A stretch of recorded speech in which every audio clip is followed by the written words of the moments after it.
Hello S2 and welcome to your second lesson on the short story on the sidewalk bleeding.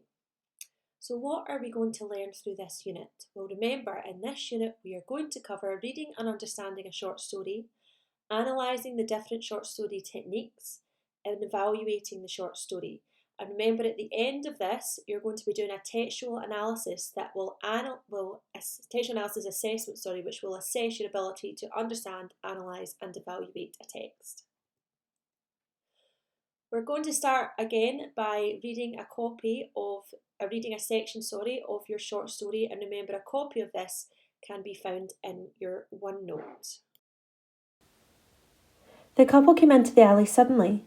They ran into the alley together, running from the rain, the boy holding the girl's elbow, the girl spreading a newspaper over her head to protect her hair. Andy watched them run into the alley laughing and then duck into the doorway not 10 feet from him. "Man, what rain!" the boy said. "You could drown out there." "I have to get home," the girl said. "It's late, Freddie. I have to get home." "We got time," Freddie said. "Your people won't raise a fuss if you're a little late, not with this kind of weather."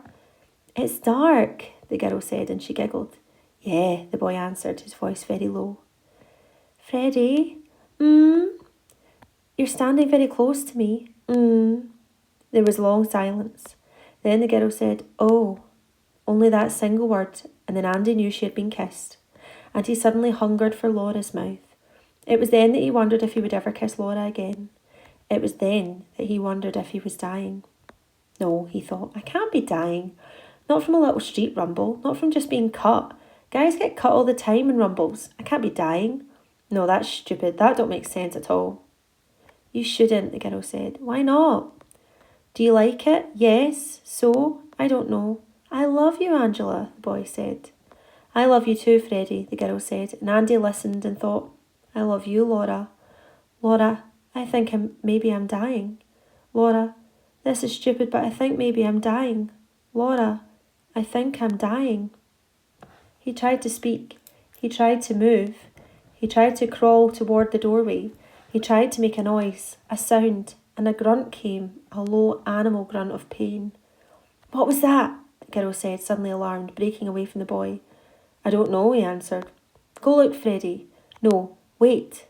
Andy moved his lips again. Again the sound came from him. "Freddie!" "What?" "I'm scared." "I'll go see," the boy said.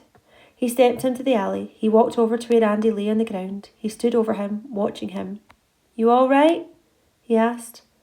"What is it?" Angela said from the doorway. "Somebody's hurt," Freddie said. "Let's get out of here," Angela said.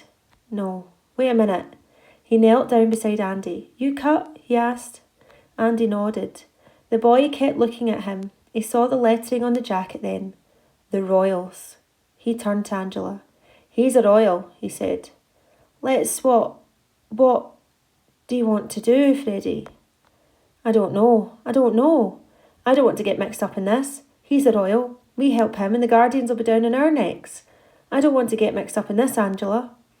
Is he hurt bad?" "Yeah, it looks that way." "What shall we do?"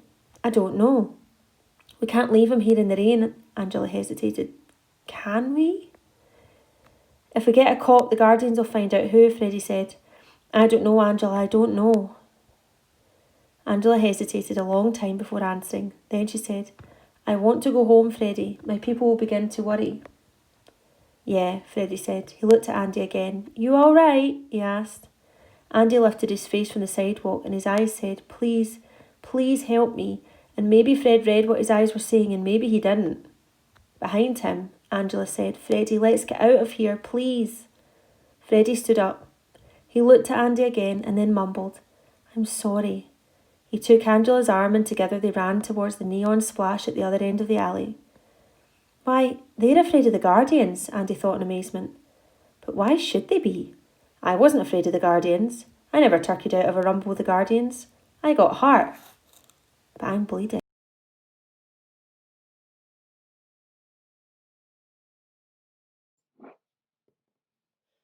Okay, so we are going to think about that section then.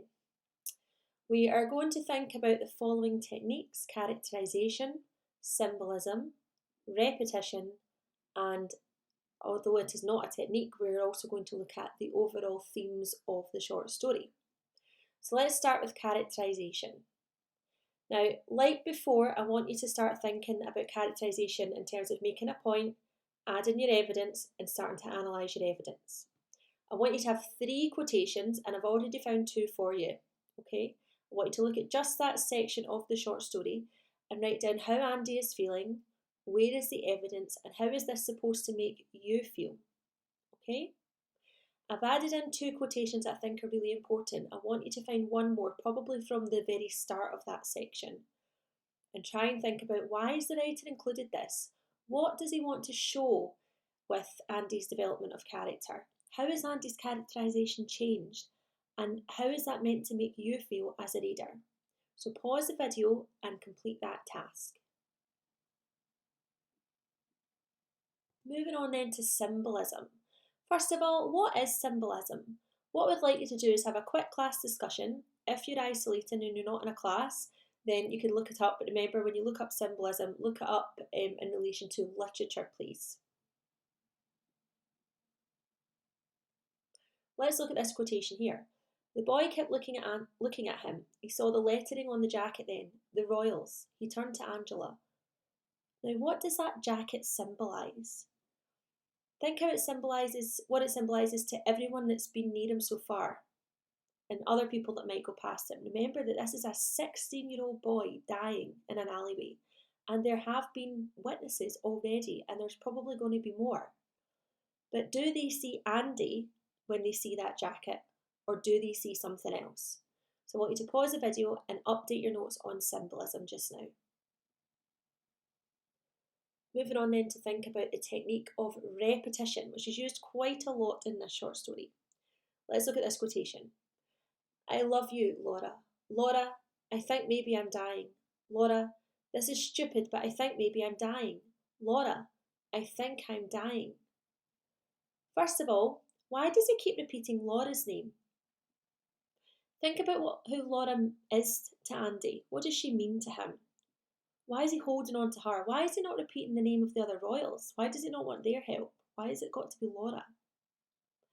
And secondly, why do you think he keeps repeating the phrase, I'm dying? Maybe, again, link it back to his characterisation. What is he starting to realise, finally? How is he feeling? Okay, think of those things. So pause the video and answer those questions.